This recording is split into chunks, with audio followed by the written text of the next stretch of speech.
La psychose est un trouble mental dans lequel les personnes ressentent une vulnérabilité commune. Vous vous souvenez de Lania dans le dessin animé Winnie l'ourson et tout ça? C'est à cela que ressemblent les troubles mentaux. Il est tourmenté par l'idée que tout est mauvais, il est d'humeur pessimiste et se sent faible, impuissant et inutile. Découvrez plus en détail ce qu'est la psychologie. Définition du concept.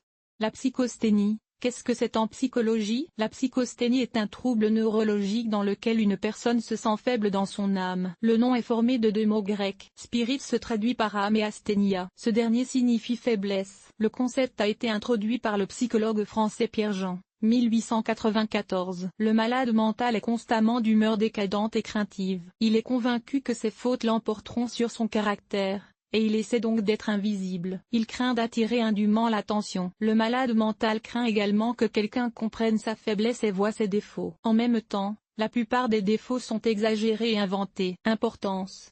Les sténographes mentaux ont une faible estime d'eux-mêmes et souffrent d'un sentiment d'infériorité. Ils se sentent indésirables et défectueux. Cause. La psychose survient pendant l'enfance, mais les premiers signes peuvent apparaître plus tard, à l'adolescence ou à l'âge adulte. Cause des traumatismes psychologiques ou psychiques. Il s'agit à la fois de chocs ponctuels et d'effets à long terme de facteurs stressants. La psychose se forme dans des conditions d'éducation où le caractère de l'enfant, son indépendance et son esprit d'initiative sont réprimés, autoritarisme ou hyperbole. En d'autres termes, quelqu'un ou quelque chose a fait en sorte que l'enfant se sente faible et impuissant. D'autres raisons expliquent le développement de l'asthénie mentale, des styles d'enseignement destructeurs à l'école, autoritarisme, répression, et des niveaux élevés de charge de travail. Les préjudices causés par les camarades de classe, les rires de débarras, les humiliations. Prédisposition génétique. Les psychologues soulignent que si l'un des parents est atteint d'un trouble anxieux, il y a 50% de chances qu'il se manifeste chez l'enfant. Fatigue psycho-émotionnelle et physique. Parfois, les troubles psychosomatiques se développent à l'âge adulte sur fond de fatigue physique, mentale et émotionnelle due au travail acharné, au manque de sommeil, à une mauvaise alimentation, à de mauvaises habitudes, à un mode de vie sédentaire et à des événements stressants, au travail et dans la vie privée. C'est pourquoi, ces dernières années, les troubles psychosomatiques ont été diagnostiqués de plus en plus fréquemment chez les habitants des grandes villes. Intéressant. Des lésions cérébrales et des dépendances d'origines diverses peuvent également être à l'origine de l'apparition de troubles neurologiques. La maladie peut également être causée par des déficiences hormonales. Par exemple, le risque de développer des troubles mentaux augmente chez les femmes enceintes et à la ménopause. Signes. Incertitude. Peur de la nouveauté. Doute pour n'importe quelle raison. Langage. Lenteur des mouvements. Rigidité psychologique. Contrôle total. Autocritique et auto-intégration excessive. Baisse de performance et fatigue. Tournant vers l'introspection, l'autorégulation et l'autofragmentation. Problèmes dans le domaine de la communication sociale. Fantasmes, idées abstraites. Suggestions. Problèmes de santé. La psychose est un trouble mental, mais de nombreuses personnes vivent avec depuis des années et ne soupçonnent même pas l'existence d'un problème. La psychose est considérée comme une particularité de la personnalité. Par conséquent, les gens n'essaient même pas de changer leur vie. Ils se réconfortent avec la phrase « Ce n'est pas moi qui l'ai. Je n'en suis pas atteint. Je ne le suis pas. » Il n'y a pas de tige intérieure. Cependant, si vous reconnaissez le problème et le résolvez, vous pouvez améliorer votre vie, vous affirmer, construire une carrière et une famille. Note. Psycho. Il craint les conséquences négatives de ses choix et a peur de l'avenir. Si une personne échoue, elle se mangera encore plus et commencera à douter encore plus d'elle-même. Symptômes. Les premiers symptômes de la psychosthénie sont perceptibles chez les enfants plus âgés de la maternelle et de l'école primaire. Ces enfants ralentissent et ont l'habitude de vérifier plusieurs fois leur travail, de le réécrire à la recherche de la moindre erreur ou d'un morceau aléatoire. Ce sont des enfants timides qui apprennent bien mais refusent de participer à la vie de l'école et de la classe. Les symptômes caractéristiques des enfants d'âge préscolaire sont l'excitation nerveuse et l'anticipation anxieuse lorsque leurs parents sont en retard. Dès cet âge, le désir de vivre selon des règles, des routines et des instructions strictes est prononcé. À l'adolescence et à l'âge adulte, les symptômes sont encore plus prononcés. Symptômes de psychothénie chez les adolescents, hommes et femmes. Faible estime de soi, peur d'être sous les feux de la rampe, la peur de l'échec, l'imagination, vulnérabilité, désir de plaire à tout le monde, la passivité, le pédantisme, perfectionnisme, indécision, maladresse dans les mouvements. Timidité, incapacité à prendre des décisions, il est même difficile de faire des choix sans conséquence au quotidien. Vision pessimiste du monde. Intéressant. La psychose est plus fréquente chez les personnes travaillant dans le secteur psychiatrique, les personnes de caractère ayant un niveau d'intelligence et d'éducation élevé. On parle parfois de personnages inquiétants. Forme de psychose. Les psychothérapeutes distinguent deux formes de psychonévrose: les troubles obsessionnels compulsifs. Dans ce cas, le doute gagne le psychisme, mais je n'ai pas oublié. Cela s'applique aussi bien aux problèmes domestiques, si la lumière a été éteinte ou si la porte a été fermée, qu'aux autres sphères. Si le rapport a été remis au travail, correctement ou non. Le doute est associé à de nombreuses peurs. Pour soulager la tension, les gens inventent des rituels. Une autre caractéristique de ce trouble est le refoulement émotionnel, une odeur humaine. Cependant, en privé avec leurs proches, les psychocrieurs sont ouverts et amicaux. En effet, la rigidité ne les quitte pas. Troubles anxieux. Ces personnes remettent en question chacun de leurs actes par peur de la critique et de la dispute. Ce type de psychasthénie a besoin d'une approbation, d'un soutien et de compliments constants. Elles ont besoin d'être dirigées. Les infiltrés mentaux anxieux ne sont que trop conscients de la critique et ont tendance à se remettre constamment en question et à devenir dépressifs. Cependant, contrairement à ces besoins, les personnes qui évitent les troubles insécurisants essaient de se protéger de la société. Il semble donc qu'elles ne soient pas menacées et que personne ne critique une personne et ne révèle ses défauts. Intéressant.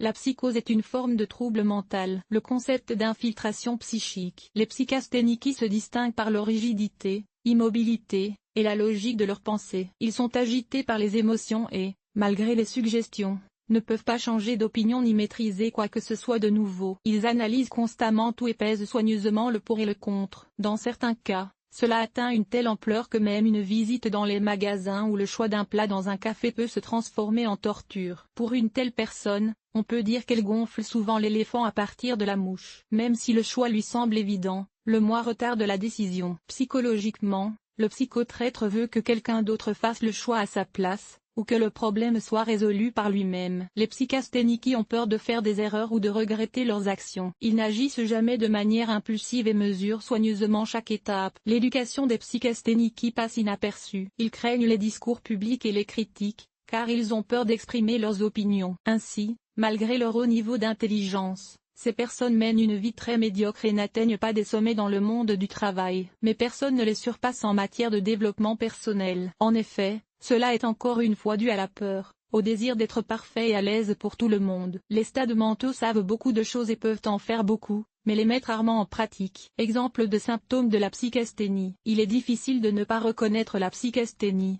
C'est un état qui est souvent associé à la maladie mentale d'une personne. Ces personnes utilisent souvent la phrase « j'ai besoin de réfléchir ». Les personnes atteintes de psychasthénie ne répondent pas immédiatement aux questions ou aux offres. Elles n'acceptent pas les aventures, les voyages spontanés ou les achats. Cependant, il n'est pas toujours évident de savoir si les psychédéliques sont excitants. L'écolier peut parfaitement faire ses devoirs ou exécuter remarquablement les tâches écrites de la leçon, mais lorsqu'il s'agit de répondre verbalement, il trébuche et hésite avec incertitude. Ou encore, l'élève accomplit parfaitement toutes ses tâches et réussit parfaitement ses examens, mais avant chaque épreuve à responsabilité, il éprouve un tel stress qu'il manque de s'évanouir. Souvent, il est lui-même surpris de répondre correctement. L'adolescent a terminé ses études mais n'arrive pas à décider qui il sera dans la vie. Conformément aux instructions de sa mère, il est allé étudier avec un professeur. Au cours de ses études, il a tout donné et a obtenu son diplôme universitaire. Cependant, il n'a pas tiré de satisfaction de ses études et de leur achèvement.